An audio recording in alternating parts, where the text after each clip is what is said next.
आपण पाहत आहात भारतीय जनमत, आपला चॅनल। नमस्कार, मी मानसी धामणसकर। आपण पाहत आहात भारतीय जनमत न्यूज। नजर टाकूया त्याच्या ठळक घडामोडींवर।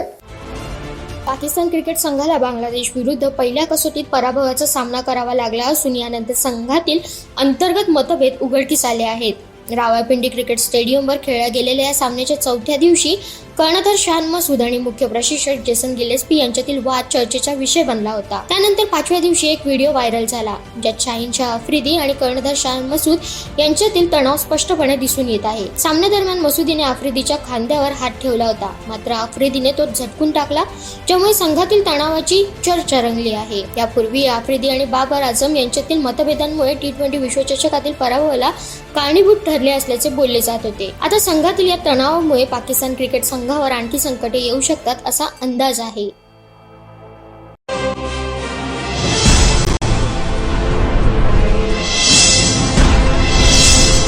आपण पाहत आहात भारतीय जनमत, आपला चॅनल।